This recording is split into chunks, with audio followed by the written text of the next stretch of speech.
భక్తికి ఏదో ఒక డెఫినేషన్ ఇవ్వాలి కదా, నిర్వచనం ఇవ్వాలి కదా. భక్తి అంటే ఏమిటి? దేవుని ముందు నిలబడి చెంపులు వాయించుకొని గుంజీలు తీసి ఇట్లా అన్ని చేయడం భక్త్యా? కళ్ళు మూసుకొని ఏదో ధ్యానం చేస్తున్నట్లు చేయడం భక్తియా? ఏమిటి భక్తి అంటే ఏమిటి? ఆ భక్తి యొక్క స్వరూపాన్ని సుందరంగా ఇక్కడ శ్రీమదాచార్యులు చెబుతూ ఉన్నారనమాట. తర్వాత చూడండి, అంటే భక్తి అంటే ఈ లక్షణాలు ఉండాలన్నమాట. ఈ లక్షణాలు లేకపోతే అది భక్తి అని అనిపించుకోదు. ఇవన్నీ లక్షణాలు ఏమిటి? బ్రహ్మరుద్ర రమాదిభ్యోపి బ్రహ్మరుద్రరమాదిభ్యోపి ఉత్తమత్వం స్వతంత్రతాం ఉత్తమత్వం స్వతంత్రతాం సర్వస్య తదధీనత్వం సర్వస్య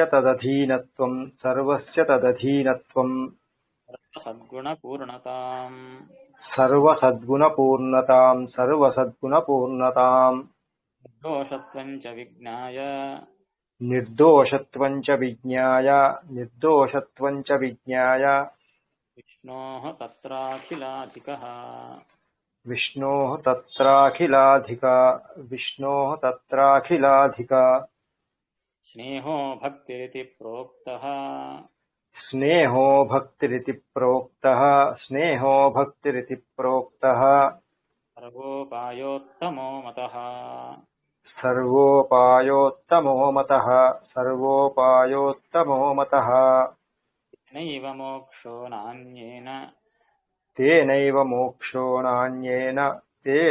మోక్షో నాన్యేన దృష్ట్యాదిః తత్ర సాధనం. దృష్ట్యాదిః తత్ర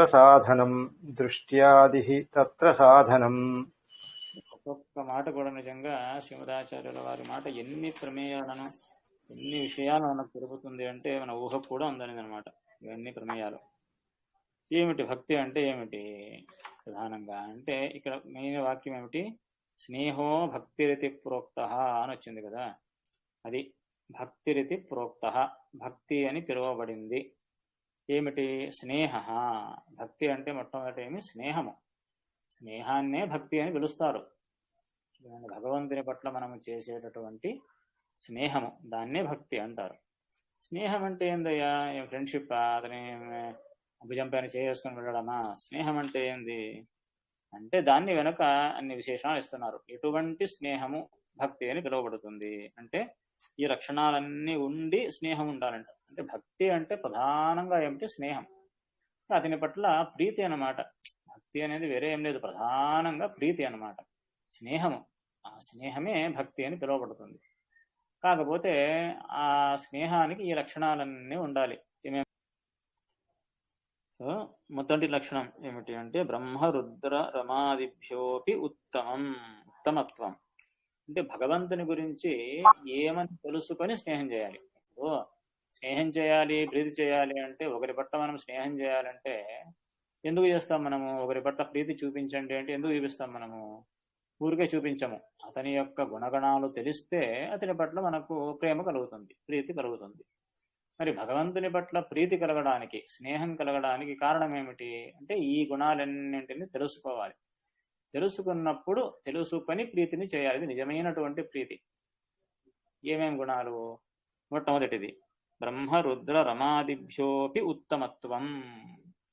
ఆ భగవంతుడు ఎటువంటి వాడు అంటే బ్రహ్మ రుద్ర రమ ఆది, వీరందరికంటే బ్రహ్మదేవుడు, రుద్రదేవుడు, రమ అంటే లక్ష్మీదేవి, ఆదిభ్య వీరే మొదలైనటువంటి వారందరికంటే కూడా ఉత్తమత్వం, ఆ భగవంతుడు ఉత్తమునిగా ఉన్నాడు. ఇది మొట్టమొదటి లక్షణం. అంటే భగవంతుడు సర్వోత్తముడు అనే జ్ఞానం మొట్టమొదట మనకు ఉండాలి. బ్రహ్మరుద్ర రమాదిభ్యోపి ఉత్తమత్వం. రెండవది స్వతంత్రత. సరే, వారందరికంటే ఉత్తముడు సరే, మరి ఇతనికి కూడా ఉత్తముడైన వాడు ఇంకొకడు ఉంటే లాభం లేదు కదా. ఇతడు కూడా ఇంకొకరి వశంలో ఉన్నాడా అంటే లేదు. స్వతంత్రత. అతడు ఎవరి వశంలో లేడు, స్వతంత్ర, తన అధీనంలోనే తానున్నాడు, తప్పితే ఇతరుల అధీనంలో లేడు. కనుక స్వతంత్రత. భగవంతుడు స్వతంత్రుడు, సర్వోత్తముడు, ఇది మొదటిది. స్వతంత్రుడు, ఇది రెండవది. తర్వాత సర్వస్య తదధీనత్వం. కేవలం ఉత్తముడైనంత మాత్రాన అందరూ ఇతని అధీనులు కావాలని లేదు కదా.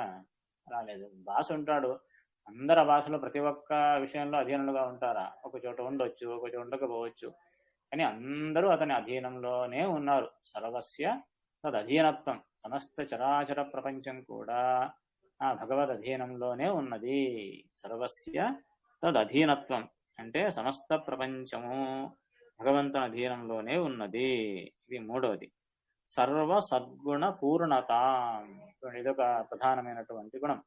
సర్వ సద్గుణ పూర్ణత, భగవంతుడు సమస్త సద్గుణముల చేత పూర్ణుడైనవాడు. భగవంతుని యొక్క గుణములు అన్ని ఏవేవి సద్గుణాలు అని ఉన్నాయో అన్ని సద్గుణాలతో అతడు పరిపూర్ణుడై ఉన్నాడు, ఎక్కడ లోపం లేదు. కనుక సర్వ సద్గుణ పూర్ణత, అన్ని సద్గుణముల చేత అతడు పరిపూర్ణుడై ఉన్నాడు. ఇది నాలుగవది. తర్వాత నిర్దోషత్వంచ, అంటే గుణములు ఉంటే గుణములతో పాటుగా దోషములు కూడా ఉంటే లాభం లేదు కదా. మనలో కూడా ఉన్నాయి గుణాలు, గుణాలు ఉన్నాయి, దోషాలు కూడా ఉన్నాయి. అలాగే భగవంతుని యందు కూడా గుణములు ఉండి దోషములు కూడా ఉన్నాయా? లేదు. కనుక నిర్దోషత్వం అనే విషయాన్ని కూడా తెలుసుకోవాలి. ఎటువంటి దోషములు లేనివాడు, దోష విదూరుడు, దోష లేశము కూడా భగవంతునికి లేదు. ఈ విధంగా సమస్త సద్గుణ సంపూర్ణుడు, తర్వాత ఏ దోషము లేనివాడు అని ఈ విధంగా విజ్ఞాయ, బాగా తెలుసుకొని ఈ విషయంలో ఎటువంటి సంశయం ఉండరాదు. అతడు సర్వోత్తముడు, స్వతంత్రుడు, సమస్త ప్రపంచము అతని అధీనంలో ఉన్నది, సమస్త సద్గుణ సంపూర్ణుడు, ఏ దోషాలు లేనివాడు అని తెలుసుకొని విష్ణోహ, ఆ భగవంతుని యొక్క తత్ర అఖిల అధిక, విష్ణోహ విజ్ఞాయ, ఈ విష్ణు అంటే భగవంతునికి, ఆ విష్ణువుకు ఈ గుణాలన్నీ ఉన్నాయి అని విజ్ఞాయ, బాగా తెలుసుకొని తత్ర అక్కడ, అక్కడ అంటే ఆ విష్ణువు యందు అఖిల అధిక, అందరికంటే ఉత్తమమైనటువంటి స్నేహ, స్నేహ అనే ఇవన్నీ విశేషణాలు అన్నమాట. అఖిల అధిక అంటే అందరి యందు స్నేహం చేయాలి. అలాగైతే భగవంతుని పట్ల స్నేహం చేయాలి, విష్ణువు పట్ల స్నేహం చేయాలి అంటే ఇతర దేవతల పట్ల స్నేహం చేయకూడదు అని అర్థమా?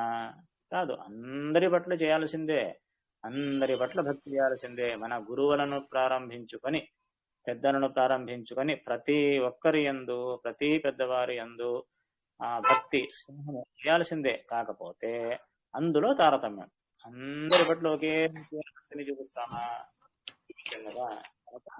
ఇది కారణము. ఎందుకు అందరి యందు ఒకటే రకమైన భక్తిని చూపించము అంటే, అన్ని సద్గుణాలు అందరి యందు ఒకటే రీతిగా ఉండవు కదా, అందుకే చూపించడానికి లేదు, తారతమ్యం ఉన్నది. తారతమ్యానుగుణంగా చూపిస్తాము కనుక అందరి పట్ల భక్తి చేయాలి.